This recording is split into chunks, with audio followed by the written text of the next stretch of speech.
Assalamualaikum warahmatullahi wabarakatuh. Perkenalkan, nama saya Rahma Fadilah dengan NIM 24233020 dari program studi D3 Manajemen Pajak. Di sini saya akan mempresentasikan materi mengenai capital budgeting. Baiklah, kita masuk pada pengertian. Apa sih itu capital budgeting atau bisa disebut dengan penganggaran modal? Penganggaran modal atau capital budgeting adalah proses untuk merencanakan dan mengevaluasi investasi jangka panjang yang berkaitan dengan pengadaan aset tetap, pengembangan proyek baru, atau ekspansi kapasitas perusahaan.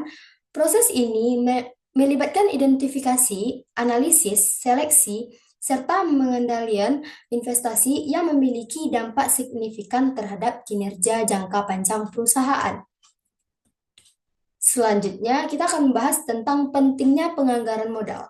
Itu ada tiga. Yang pertama, melibatkan jumlah dana investasi yang biasanya cukup besar dan jangka waktu yang cukup panjang. Yang kedua, keputusan penganggaran modal yang tidak tepat bisa membawa konsekuensi yang sangat serius. Jika terlalu tinggi, akan memunculkan kapasitas investasi produksi yang menganggur. Jika terlalu kecil, mungkin kehilangan pangsa pasar atau kapasitas yang tidak penuh. Yang ketiga, keputusan penganggaran modal mengandung muatan keputusan strategik, misalnya keputusan pembuatan produk baru atau keputusan untuk memasuki pasar baru.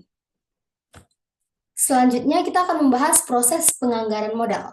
Itu ada 6 proses. Yang pertama, yaitu biaya proyek harus ditentukan. Yang kedua, manajemen harus memperkirakan aliran kas yang diharapkan dari proyek, termasuk nilai akhir aktiva. Yang ketiga, risiko dari aliran kas proyek harus diestimasi, memakai distribusi probabilitas aliran kas. Yang keempat, dengan mengetahui risiko dari proyek, manajemen harus menentukan biaya modal, cost of capital, yang tepat untuk mendiskon aliran kas proyek. Yang kelima, dengan menggunakan nilai waktu uang, aliran kas masuk yang diharapkan digunakan untuk memperkirakan nilai aktiva. Yang keenam, terakhir, nilai sekarang dari aliran kas yang diharapkan dibandingkan dengan biayanya. Selanjutnya, metode-metode penganggaran modal. Itu ada 7 metode. Yang pertama, average rate return atau disingkat dengan ARR. Yang kedua, payback period. Yang ketiga, discounted payback period. Yang keempat, net present value atau disingkat dengan NPV. Yang kelima, profitability index atau disingkat dengan PI. Yang keenam, internal rate of return disingkat dengan IRR. Yang ketujuh, modified internal rate of return disingkat dengan MIRR. Yang pertama, kita akan membahas dengan metode ARR atau average rate return. Metode ini menggunakan laba bersih menurut akuntansi, bukan berdasarkan aliran kas. Semakin tinggi ARR, semakin menarik usulan investasi. Kita bisa menggunakan rumus seperti ini untuk mencari ARR. ARR sama dengan rata-rata laba setelah pajak per rata-rata investasi dikalikan 100%. Kelemahan pada metode ini, yang pertama menggunakan laba akuntansi, bukan aliran kas. Yang kedua, tidak ada standar untuk suatu tingkat ARR yang dianggap layak untuk seluruh investasi. Yang ketiga, mengabaikan nilai waktu uang. Yang kedua yaitu metode payback period. Metode ini merupakan metode formal tertua dibandingkan metode penilaian investasi lainnya. Kriteria yang dipakai adalah seberapa cepat suatu investasi bisa kembali.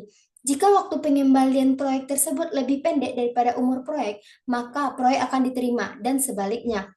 Jika arus kas tahunan sama, payback period sama dengan investasi awal per arus kas bersih tahunan. Yang ketiga, metode discounted payback period.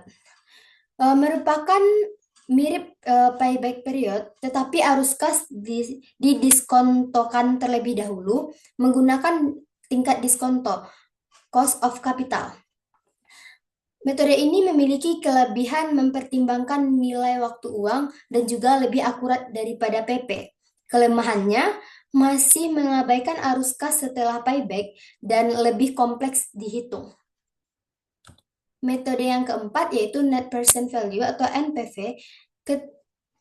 Kriteria yang dipergunakan adalah membandingkan nilai sekarang investasi dengan nilai sekarang penerimaan kas bersih. Kita bisa menggunakan rumus ini.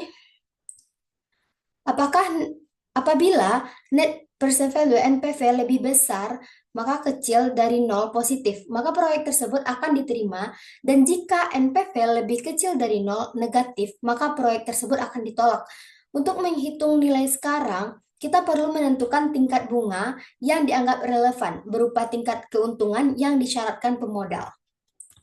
Yang selanjutnya itu yang kelima, Profitability Index, PI, merupakan modifikasi dari Net Present Value NPV yang memperlihatkan perbandingan antara persen value kas termasuk dengan persen value kas keluar. Kita bisa menggunakan rumus PI sama dengan PV kas masuk per PV kas keluar. Seperti rumus ini. Jika PI besar dari 1, maka proyek diterima. Dan jika kecil dari 1, maka proyek ditolak. PI bisa memperlihatkan rekening investasi. Selanjutnya, metode yang keenam, Internal Rate of Return, disingkat dengan IRR. Dasar keputusan yang dipergunakan adalah membandingkan hasil perhitungan tingkat bunga yang menyamakan nilai sekarang investasi dengan nilai sekarang penerimaan kas bersih di waktu yang akan datang. Suatu usulan proyek akan diterima apabila tingkat bunga hasil perhitungan IRR lebih besar daripada tingkat bunga relevan keuntungan yang disyaratkan.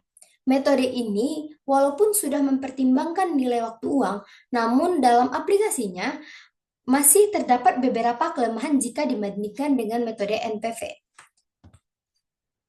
Kita bisa menggunakan rumus ini, IRR sama dengan I aksen ditambah I aksen kurang I 2 aksen dikurang I 1 aksen, tutup kurung, NPV plus per NPV plus dikurang NPV minus. Keterangannya, I aksen sama dengan tingkat bunga yang memberikan NPV plus I aksen 2 jika bunga yang memberikan NPV minus. Kelemahan metode IRR ini, metode ini menganggap tingkat bunga I tidak berubah selama perhitungannya, sehingga tidak memungkinkan untuk menghitung IRR dengan bunga yang berbeda setiap tahunnya. Jika aliran kas tidak normal, bisa memperoleh I yang lebih dari 1 atau multiple IRR. Aplikasi kas normal, awal negatif, kemudian positif. Aliran kas tidak normal, awalnya negatif, kemudian positif, dan kemudian negatif. Yang terakhir yaitu metode Internal Rate of Return atau disingkat dengan MIRR. Mengatasi kelemahan dari IRR dengan mengasumsikan bahwa arus kas masuk diinvestasikan kembali pada tingkat biaya modal, bukan pada IRR. Metode ini memiliki kelemahan yaitu menghasilkan satu nilai saja. Yang kedua, lebih realistis dibandingkan IRR. Yang ketiga, cocok untuk membandingkan proyeknya. Tentu ini memiliki kelemahan juga, seperti perhitungan sedikit lebih rumit dibandingkan metode IRR. Di sini kita akan membahas perbandingan antara metode NPV dan PI. Dari aspeknya, fokus penilaian, NPV itu fokus pada mengukur nilai tambah absolut proyek, sedangkan PI mengukur efisiensi nilai per rupiah investasi. Dari bentuk hasil, NPV itu nilai uang atau rupiah, sedangkan PI rasio atau indeks. Rumusnya PV arus kas dikurang investasi awal, sedangkan PI PV arus kas per investasi awal. Kriteria keputusannya, NPV jika lebih dari 0 maka akan diterima, sedangkan PI lebih dari 1 itu akan diterima. Dari pertimbangan dana, cocok jika dana tidak terbatas, sedangkan PI lebih cocok jika dana terbatas.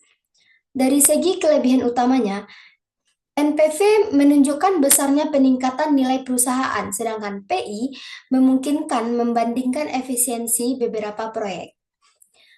Kelemahan utamanya yaitu NPV tidak menunjukkan efisiensi relatif, sedangkan PI tidak cocok untuk proyek skala berbeda. Selanjutnya, kita akan membahas tentang perbandingan antara NPV dan IRR. Dari segi aspek fokus penilaian, NPV nilai tambah dalam rupiah, sedangkan IRR tingkat pengembalian proyek dalam bentuk persen. Dari bentuk hasil, NPV itu dalam bentuk uang atau rupiah, IRR dalam bentuk persentase.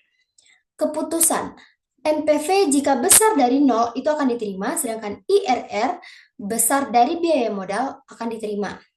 Untuk proyek eksklusif, di NPV itu cocok, sedangkan di IRR kurang cocok.